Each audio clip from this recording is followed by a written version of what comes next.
नमस्कार। बिजली एक ऐसी चीज जो हमारी पूरी दुनिया को चलाती है, लेकिन हमें दिखाई नहीं देती। तो सवाल ये उठता है कि जिस चीज को हम देख ही नहीं सकते, उसे हम मापते कैसे हैं? आज चलिए इसी अदृश्य शक्ति को मापने के विज्ञान को समझते हैं। ये सवाल बहुत जरूरी है, क्योंकि किसी अनदेखी ताकत को मापना, वो भी सुरक्षित तरीके से, एक बहुत बड़ी चुनौती है। तो आज हम देखेंगे कि आखिर ये किया कैसे जाता है और कौन से उपकरण इसमें हमारी मदद करते हैं।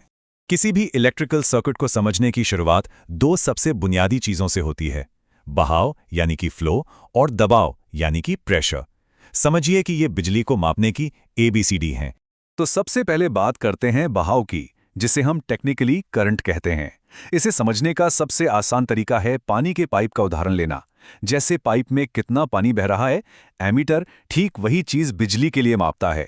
ये हमें बताता है कि किसी तार में से एक सेकंड में कितने इलेक्ट्रॉन गुजर रहे हैं। अच्छा, अब बहाव को मापने के लिए मीटर को खुद उस बहाव का हिस्सा बनना पड़ेगा, है ना? इसीलिए एमीटर को हमेशा सर्किट के साथ सीरीज में यानी उसी लाइन में लगाया जाता है। और ये पक्का करने के लिए कि वो बहाव में कोई रुकावट ना डाले, उसका अपना आंतरिक प्रतिरोध मतलब इंटरनल रेजिस्टेंस लगभग 0 होता है। अगर करंट बहुत ज्यादा हो तो एक शंट यानी एक तरह का बायपास रास्ता इस्तेमाल होता है, ताकि मीटर पर ज्यादा लोड ना आए। तो अगर करंट पानी का बहाव है, तो वोल्टेज क्या है? वोल्टेज है उस पानी के पीछे का प्रेशर यानी दबाव। वोल्ट मीटर इसी दबाव को मापता है। असल में यही वो ताकत है जो इलेक्ट्रॉन्स को पूरे सर्किट में धक्का देती है। जितना ज्यादा वोल्टेज, उतना ही जोर का धक्का। वोल्ट मीटर एमीटर से बिल्कुल उल्टा काम करता है। इसे बहाव नहीं, बल्कि 2 पॉइंट्स के बीच दबाव का अंतर मापना होता है। इसलिए इसे सर्किट के बाहर से पैरेलल में जोड़ा जाता है। और यह पक्का करने के लिए कि करंट इसके अंदर से होकर न बहे, इसका इंटरनल रेजिस्टेंस बहुत ज्यादा मतलब बहुत हाई रखा जाता है। और हाँ, इसकी रेंज बढ़ाने के लिए मल्टीप्लायर नाम का एक रेजिस्टर इस्तेमाल होता है। तो यहां पर फर्क बिल्कुल साफ है।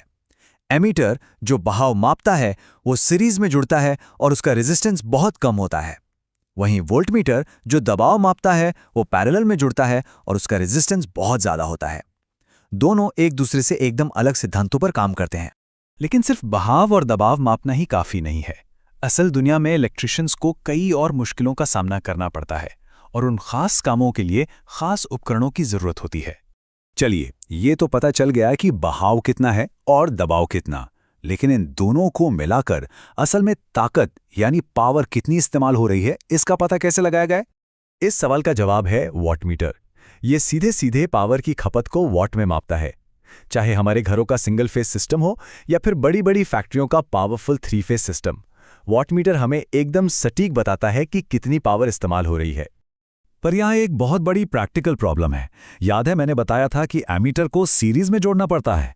इसका मतलब ये हुआ कि अगर किसी चालू तार में करंट मापना है, तो आपको पहले तार को काटना होगा, फिर मीटर जोड़ना होगा। ये न सिर्फ बहुत झंझट का काम है, बल्कि बेहद खतरनाक भी हो सकता है। तो क्या इसका कोई आसान और सुरक्षित तरीका नहीं है? क्या हम बिना तार काटे करंट नहीं माप सकते?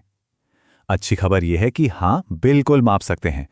और यहीं पर एंट्री होती है टोंग टेस्टर की, जिसे क्लैंप मीटर भी कहते हैं। ये एक कमाल का डिवाइस है। तार काटने की कोई जरूरत नहीं, बस इसके जबड़े जैसे क्लैंप को तार के चारों ओर लगा दो। ये तार के आसपास बनने वाले मैग्नेटिक फील्ड को पढ़कर करंट बता देता है। कितना आसान, सुरक्षित और जीनियस तरीका है। टेक्नोलॉजी के साथ साथ ये उपकरण भी बहुत बदल गए हैं, बहुत एडवांस हो गए हैं। अब ये सिर्फ मापने वाले टूल नहीं रहे, बल्कि ज्यादा कुशल और इंटेलिजेंट बन गए हैं। चलिए देखते हैं कि कैसे। जरा सोचिए, पुराने जमाने में एक इलेक्ट्रिशियन को हर अलग अलग माप के लिए एक अलग भारी भरकम मीटर लेकर चलना पड़ता था। एक वोल्ट मीटर, एक एम मीटर, एक ओम मीटर। पूरा टूल किट इन मीटरों से ही भर जाता था, जो बहुत असुविधाजनक था। और फिर आया मल्टीमीटर, जो एक असली गेम चेंजर साबित हुआ। जैसा कि इसके नाम से ही पता चलता है, मल्टी मतलब कई। ये एक ही डिवाइस के अंदर कई मीटरों की ताकत रखता है। ये वोल्टेज, करंट, रेजिस्टेंस सब कुछ माप सकता है, जिसने इलेक्ट्रिशियन के काम को बहुत आसान बना दिया है। अब जरा इलेक्ट्रिशियन के टूलकिट से बाहर निकलकर उन मीटरों को देखते हैं जो हमारे घरों में लगे हैं। स्मार्ट मीटर ने बिजली की खपत को मापने के तरीके में क्रांति ला दी है। ये सिर्फ एक मशीन नहीं है जो नंबर रिकॉर्ड करती है, बल्कि एक एक्टिव कम्युनिकेशन डिवाइस है। इसकी सबसे बड़ी खासियत है ऑटोमेटिक मीटर रीडिंग यानी AMR। अब किसी को घर आके रीडिंग लेने की जरूरत नहीं, ये मीटर खुद ही रीडिंग बिजली कंपनी को भेज देता है। और सबसे अच्छी बात, ये हमें और बिजली कंपनी दोनों को रियल टाइम में बताता है कि कितनी बिजली इस्तेमाल हो रही है, जिससे हम अपनी खपत पर बेहतर कंट्रोल रख सकते हैं। तो हमने काफी कुछ जान लिया है। चलिए एक बार फटाफट कुछ जरूरी बातों को दोहरा लेते हैं, ये देखने के लिए कि हमें कितना याद रहा। पहला सवाल, याद करने की कोशिश कीजिए, एक एमीटर को सर्किट में कैसे कनेक्ट करते हैं? बिल्कुल सही, इसका जवाब है सीरीज में। बहुत बढ़िया। अब अगला सवाल, और एक वोल्टमीटर को कैसे जोड़ा जाता है? सही जवाब है पैरेलल में।